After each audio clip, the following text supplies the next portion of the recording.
ja, dankbar für dieses Interview. Und jetzt wir können alles machen von Anfang im Englisch. Okay.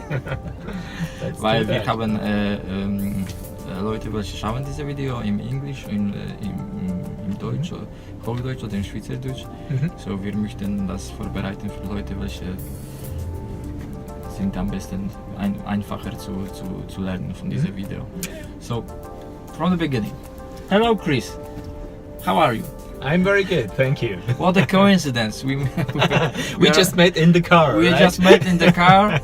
It's an amazing car.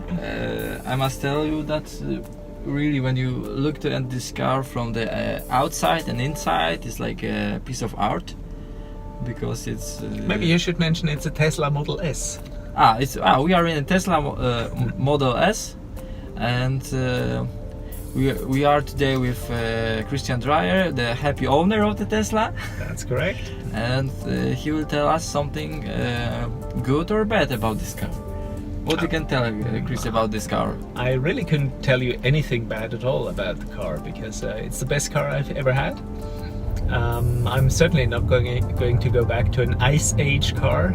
Ice Age is internal combustion engine. So it's totally superior technology, the whole thing. It's cheaper, it looks better, it's got better acceleration. Cheaper in operation, not in acquisition. But no, it's perfect. How much does it cost to buy Tesla and to use it per month, per day? I couldn't tell you the operating cost because I don't have it on a lease or anything like that. So the actual running cost for energy, for instance, is about $1.60 per 100 kilometers. $1.60? Yeah. So it's like sneakers. I'm sorry? Buying a sneakers. Yeah, exactly. Sorry, this was like. I will cut this one. I was thinking about sneakers. I'm a bit hungry. Are you hungry? Okay, we'll cut this off. So, $1.60. Really? Yeah, it's that cheap. So you take this to the how you achieve this cost? Well, I basically charge it at home overnight, and then you're done. Oh, okay. And this Tesla power banks, you can go somewhere and you can charge the car. There's superchargers. Superchargers. Exactly. There's a network of superchargers. There's in Switzerland, I think there's about 20 or something of them. There's one close to Zurich.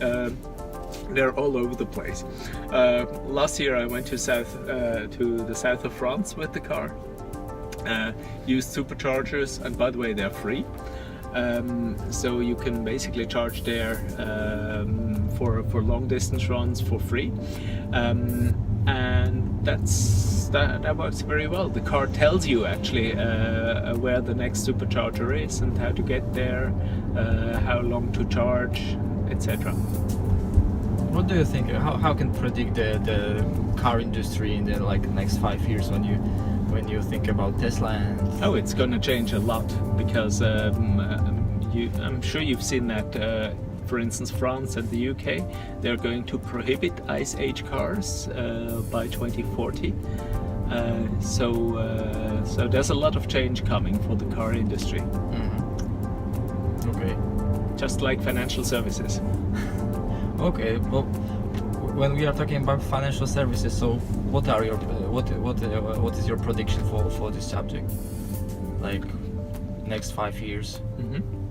Well, technology is certainly going to make have an important impact. The question is though, is it going to be the small companies like the fintech startups that are currently growing up everywhere, and in particularly in Switzerland, they're highly influential, obviously, or who's going to be the actual agent of change? And I think actually the startups are probably more likely going to be acquired by the by the current players like established banks, insurance industry, etc. The really big changes are going to come probably more when the regulatory framework changes, is being adapted to what technology makes possible, and when big technology players come into the picture, like when the Googles and the Apples become active, like Alibaba already is. So that's going to be creating real change there. Okay, sounds interesting.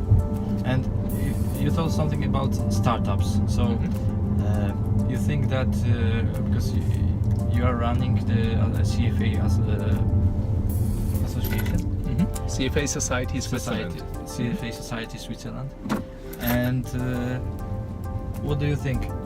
This CFA certificate can influence positive for startups? Like Sure. people who are thinking about the business and I want to have a startup and I want to run a company.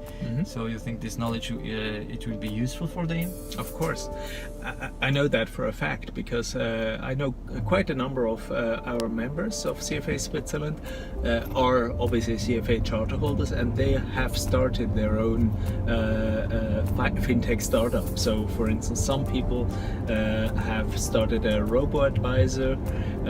Others have started an association. So John Hocker, for instance, he's the president of the Swiss Finance and Technology Association. Even others are now doing are actively involved in an initial coin offering, so cryptocurrency stuff.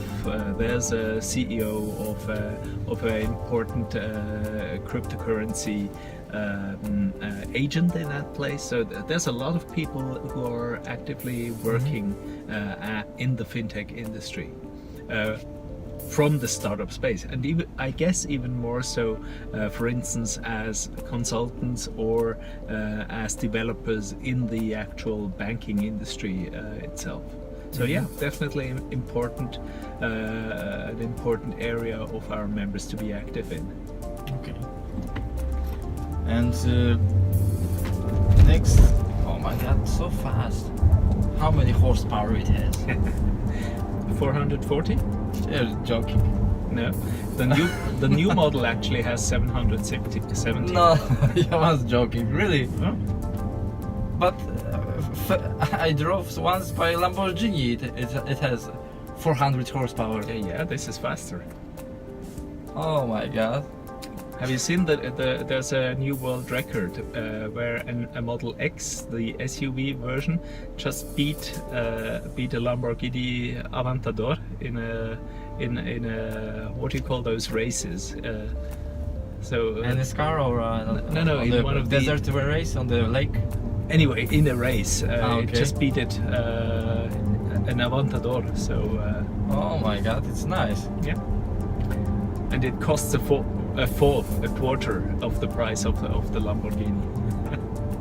We must check it because it's really amazing. So much power in the electric car. And about fintech, a lot of happening in Switzerland about fintech, but many people do not know. They don't know nothing about fintech too. Like customers or startups, they are just start to know about what is the fintech. Yeah. And what do you think about fintech in Switzerland? Well, there's definitely lots of people who are active in the industry who don't know much about it yet. For instance, I just had lunch with somebody who's a really seasoned professional, and I told him about much of the cryptocurrency space. He doesn't really have an idea about what's happening, and that's certainly widespread. So many people really don't know yet about what's going on, and especially the client side of the industry, of clients in general. They really don't trust these developments yet. They don't understand it, and therefore they don't trust it. And that's fine. That's okay. You as a client, you only should do what you understand and what you trust.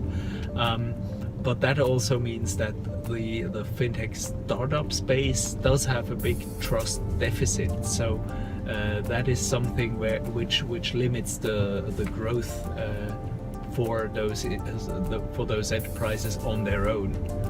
So probably they will have to form alliances or corporations, or, as I mentioned, be taken over by established players, so that they can lend them the trust capital, as it were, from the established brands. That's the crucial factor that is missing at this point, I would say. Okay. And what kind of advice you can give for the startups, like people who think about the company? Oh, that's a hard one.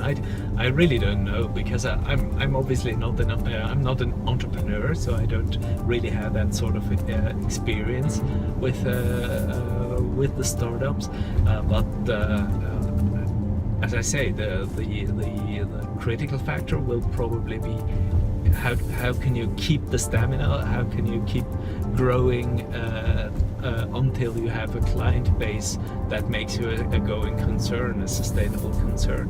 And then you probably have to think early about partnerships with other firms, with other partners that can bring you those clients. Like big clients?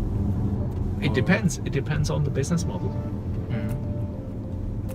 Because I heard last time that some startups they are going to accelerators, or they are going to association, and then they have possibility to have some contacts for the big corporations. Sure. And they cooperate with them. I think it's working here in Switzerland. It's beginning to work. There's quite a lively accelerator space which is now developing, and there's many big companies, established players, which really treat the startup scene as their development lab, as it were. So that is beginning to be happening indeed. And it certainly makes sense for the startups to use those resources, to use those possibilities. Okay. So I think for today, I squeezed you to the limit, or not? Well, we can wait till the power will be gone. Well, there's another 260 kilometers of range. Really? So how long you can drive with? About 400 kilometers. 400 kilometers Yep. without charging. So it's like a normal. See, this is I'm now showing the diagram, the power usage on the screen of the car, and here you can see the actual consumption, and this is the range at the current rate of on average. Okay. So I have a difficult question. Go ahead. On the end. Did you have a situation that there was a lack of electricity? No. No? So you are always in the area that you can plug in? Yeah, and basically you just plan. I mean, it's just like in any car. When you're running out of fuel, then you're obviously looking for a way to refuel. But the way I handle this is, as I'm always plugging it in overnight, then typically I have 260 kilometers of range. I'm not charging it fully, because that's not good for the battery all the time. And that is enough for 99% of all cases. And for the rest, takes a little bit more planning. Okay, so I think we have all for today. Good, thank you. I think we will prepare for the next episode in this series. Christian, so thank you very much for your time. And been a pleasure. I think this information what we have from today will be very useful for the audience, because I know that there's a lot of things happening in the television or internet, but not always this information help us shape our future or our business. So I think that I will think to focus more on the CFA certificate, because really I feel like as a small businessman, lack of the financial knowledge, or or just find a partner who has the CFA certificate. Sure. It's not a certificate. It's like It's called the charter. charter. CFA charter. CFA charter. The C in CFA stands for chartered. Chartered Okay. financial analyst. Okay. Okay. So thank you very much. Cheers. But do not push me away from the car. Just, Exactly. Eject your seat. just in some peaceful place you can stop and I can get out. Through the roof. Yeah. Okay, so it can be dangerous now because Christian has some idea. So I would say bye bye. Thank you for your attention, and probably I will jump up. We will see. Get the parachute out. Okay. Thank you very much.